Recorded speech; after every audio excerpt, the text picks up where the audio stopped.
सच बोलूं तो नर्सिंग में सबसे ज्यादा डर स्टूडेंट्स को इंजेक्शन लगाते वक्त लगता है कि कहीं गलत साइड ना हो जाए या एंगल रॉन्ग ना हो जाए। और ये डर जेन्युइन है क्योंकि एक छोटी सी मिस्टेक पेशेंट के लिए रिस्की हो सकती है। अस्सलाम वालेकुम everyone, welcome to nursing master with Sahil. आज हम इंजेक्शंस के डिफरेंट टाइप्स, उनके करेक्ट साइट्स और एग्जैक्ट एंगल्स को एकदम सिंपल और प्रैक्टिकल तरीके से समझेंगे ताकि आप सिर्फ याद ना करो बल्कि कॉन्फिडेंटली परफॉर्म भी कर सको। तो चलो शुरू करते हैं। अब बात करते हैं सबसे कॉमनली यूज्ड इंजेक्शन की, इंट्रामस्कुलर इंजेक्शन यानी आईएम इंजेक्शन, जिसे नाम से ही क्लियर है। ये इंजेक्शन डायरेक्टली मसल्स टिश्यू के अंदर दिया जाता है जहां से ड्रग फास्ट एब्जॉर्ब होती है। अब सबसे इंपॉर्टेंट चीज यहाँ पर है करेक्ट साइट सिलेक्शन। सबसे पहले आता है डेल्टॉइड मसल, जो अपर आर्म में होता है और छोटी वॉल्यूम के लिए यूज होता है। दूसरा और सबसे सेफेस्ट माना जाता है वेंट्रोग्लूटियल साइड, जो हिप एरिया में होता है। यहाँ नर्व डैमेज का रिस्क सबसे कम होता है। नेक्स्ट डॉर्सोग्लूटियल साइड भी यूज होता है लेकिन आजकल लेस प्रेफर्ड क्योंकि शियाटिक नर्व इंजरी का रिस्क होता है। इन्फेंट्स और चिल्ड्रन में हम वास्टस लैटरलिस मसल यूज करते हैं जो थाई में होता है और सेफ माना जाता है। अब एंगल की बात करें तो आईएम इंजेक्शन हमेशा 90 डिग्री पर दिया जाता है, मतलब नीडल बिल्कुल स्ट्रेट मसल में जाएगी। नीडल साइज भी इंपॉर्टेंट है। अडल्ट्स में जनरली 22 से 25 गॉज यूज होता है और लेंथ अराउंड 1 से 1.5 इंच होती है, जबकि चिल्ड्रन में छोटी नीडल यूज होती है। तो एक सिंपल रूल याद रखो, करेक्ट साइड, करेक्ट एंगल और करेक्ट टेक्निक, ये तीन चीजें आपको एक सेफ और कॉन्फिडेंट नर्स बनाती है। अब बात करते हैं सबक्यूटेनियस इंजेक्शन की। ये इंजेक्शन स्किन के नीचे सबक्यूटेनियस टिश्यू में दिया जाता है जहां फैट लेयर होती है और ड्रग स्लो और स्टेडी एब्जॉर्ब होता है। अब अगर साइड्स की बात करें तो सबसे कॉमन साइड है अपर आर्म का आउटर एस्पेक्ट। इसके अलावा एब्डोमेन यूज होता है लेकिन ध्यान रहे नेवल से कम 2 इंच दूर। एंटीरोलेटरल थाई भी यूज होती है और अपर बैक यानी स्कैपुला के नीचे वाला एरिया भी एक ऑप्शन होता है। अब एंगल की बात करें तो सबक्यूटेनियस इंजेक्शन जनरली 45 डिग्री पर दिया जाता है, मतलब नीडल थोड़ी टिल्ट करके इंसर्ट करते हैं, ना बिल्कुल स्ट्रेट ना बिल्कुल फ्लैट।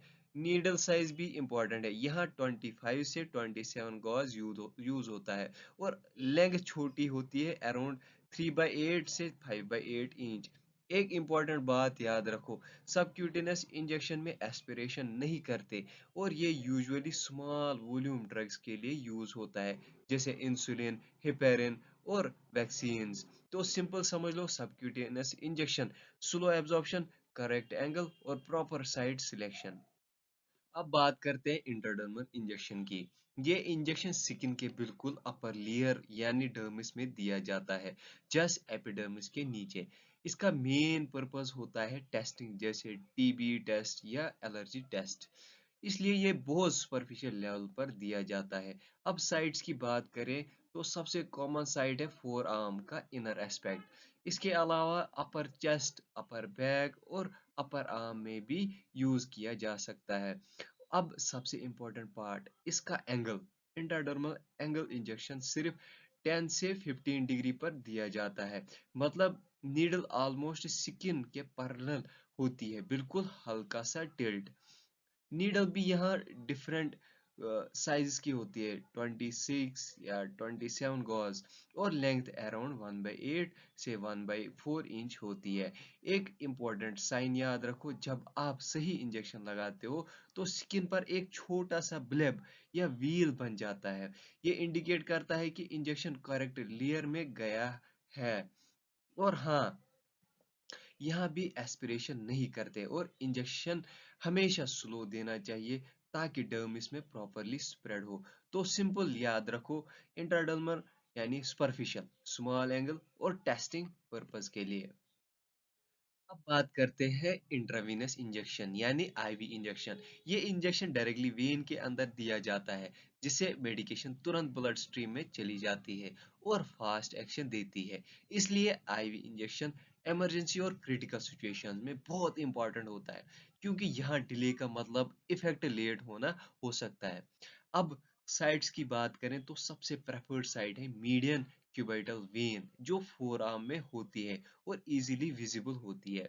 इसके अलावा सिफेलिक वेन, बेसिलिक वेन और हैंड की डोर्सल वेन्स भी यूज की जा सकती है, लेकिन सिलेक्शन पेशेंट की कंडीशन और वेन विजिबिलिटी पर डिपेंड करता है। अब एंगल की बात करें तो आईवी इंजेक्शन 15 से 30 डिग्री पर दिया जाता है, मतलब नीडल थोड़ी सी टिल्ट के साथ वेन में इंसर्ट की जाती है। अब प्रोसीजर देखते हैं। प्रोसीजर में सबसे पहले टॉर्निकेट अप्लाई करते हैं, फिर वेन सिलेक्ट करके साइड को क्लीन करते हैं, उसके बाद नीडल इंसर्ट करते हैं और जब कंफर्म हो जाए कि नीडल वेन में है तब मेडिकेशन स्लोली इंजेक्ट करते हैं। अब एक इम्पॉर्टेंट बात याद रखो, आईवी इंजेक्शन में स्पीड कंट्रोल बहुत जरूरी है और पेशेंट को कंटिन्यूअसली मॉनिटर करना चाहिए किसी भी रिएक्शन के लिए। तो सिंपल याद रखो, आईवी इंजेक्शन यानी फास्ट एक्शन, करेक्ट वेन और कंट्रोल टेक्निक के साथ। अब बात करते हैं इंट्रा आर्टीरियल इंजेक्शन की यानी आईए इंजेक्शन। ये इंजेक्शन डायरेक्टली आर्टरी के अंदर दिया जाता है, जिसे मेडिकेशन स्पेसिफिक ऑर्गन तक बहुत रैपिडली पहुंचती है। लेकिन ध्यान रहे, ये रूटीन प्रैक्टिस नहीं है, ये सिर्फ स्पेशल प्रोसीजर और एक्सपर्ट हैंडलिंग में यूज होता है। अब साइट्स की बात करें तो सबसे कॉमन है रेडियल आर्टरी, क्योंकि ये इजीली एसेसिबल होती है और कोलेटरल सर्कुलेशन भी होता है। इसके अलावा ब्रेकियल आर्टरी, फेमोरल आर्टरी और डोर्सल पेडिस आर्टरी भी यूज की जा सकती है, लेकिन यहाँ एक्यूरेसी बहुत इंपॉर्टेंट होती है। अब नेक्स्ट एंगल की बात करें तो इंट्रा आर्टीरियल इंजेक्शन 30 से 45 डिग्री पर दिया जाता है, मतलब नीडल थोड़ी टिल्ट के साथ आर्टरी में केयरफुली इंसर्ट की जाती है। प्रोसीजर की बात करें, प्रोसीजर में सबसे पहले आर्टरी पैल्पेट करते हैं, फिर साइड को क्लीन करके नीडल इंसर्ट करते हैं और जब ब्राइट रेड पल्सटाइल ब्लड आए तो कंफर्म होता है कि नीडल आर्टरी में ही है। उसके बाद मेडिकेशन स्लोली इंजेक्ट की जाती है और नीडल रिमूव करके प्रॉपर प्रेशर अप्लाई किया जाता है ताकि ब्लीडिंग कंट्रोल हो। एक इम्पॉर्टेंट बात याद रखो, यहाँ कंटिन्यूस मॉनिटरिंग जरूरी है क्योंकि ये हाई रिस्क प्रोसीजर है। तो सिंपल समझ लो, इंट्रा आर्टीरियल इंजेक्शन यानी कि रैपिड एक्शन, हाई प्रिसीजन और एक्सपर्ट टेक्निक के साथ। अब बात करते हैं इंट्राओसियस इंजेक्शन की यानी आईओ इंजेक्शन। ये इंजेक्शन डायरेक्टली बोन मैरो के अंदर दिया जाता है, जहां से फ्लूइड्स और ड्रग्स रैपिडली ब्लड स्ट्रीम में एंटर करते हैं। ये टेक्निक मोस्टली इमरजेंसी सिचुएशंस में यूज होती है, जब आईवीएसएस मिलना डिफिकल्ट हो या डिले हो रहा हो। अब साइट्स की बात करें तो सबसे प्रेफर्ड साइट है प्रॉक्सिमल टिबिया, जो एडल्ट्स और चिल्ड्रन दोनों में इजीली एसेसिबल होती है। इसके अलावा distal femur, proximal humerus, sternum और इलियक क्रेस्ट भी यूज किया जा सकता है, लेकिन सिलेक्शन कंडीशन और पेशेंट पर डिपेंड करता है। अब एंगल की बात करें तो इंट्राओशियस इंजेक्शन हमेशा 90 डिग्री पर दिया जाता है, मतलब नीडल सीधा बोन के अंदर इंसर्ट होती है फर्म प्रेशर के साथ। अब प्रोसीजर की बात करें, प्रोसीजर में सबसे पहले साइट आइडेंटिफाई करके क्लीन करते हैं, फिर नीडल इंसर्ट करते हैं जब तक रेजिस्टेंस फील हो, और जब रेजिस्टेंस सडनली कम हो जाए तो इसका मतलब है नीडल बो मैरो कैविटी में एंटर हो गई है। उसके बाद स्टाइलेट रिमूव करते हैं, सिरेंज अटैच करते हैं और प्लेसमेंट कंफर्म करते हैं, फिर नॉर्मल स्लाइन से फ्लश करके फ्लूइड्स या मेडिकेशंस एडमिनिस्टर किए जाते हैं। एक इम्पॉर्टेंट बात याद रखो, आईओएसएस एक लाइफ सेविंग टेक्निक है, लेकिन इससे फ्रैक्चर्स के पास यूज नहीं करना चाहिए और प्रॉपर मॉनिटरिंग जरूरी है। तो सिंपल याद रखो, इंट्राओशियस इमरजेंसी एसेस, फास्ट डिलीवरी और करेक्ट टेक्निक। अब बात करते हैं इंट्राथीकल इंजेक्शन की यानी आईटी इंजेक्शन। ये इंजेक्शन स्पाइनल कैनाल के अंदर सब एरेकोनाइड स्पेस में दिया जाता है, जहां सेरेब्रोस्पाइनल फ्लूइड यानी सीएसएफ होता है। इसका यूज मेनली स्पाइनल एनेस्थीसिया देने के लिए होता है। ये कुछ स्पेसिफिक मेडिकेशंस डायरेक्टली सीएसएफ में देने के लिए और डायग्नोस्टिक प्रोसीजर जैसे सीएसएफ एनालिसिस में भी यूज होता है। अब साइड की बात करें तो एडल्ट्स में कॉमनली L3 टू L4 या L4 to L5 interspace choose किया जाता है, क्योंकि ये स्पाइनल कॉर्ड के एंड के नीचे सेफ जोन होता है। पेशेंट पोजीशन भी यहाँ बहुत इंपॉर्टेंट होती है।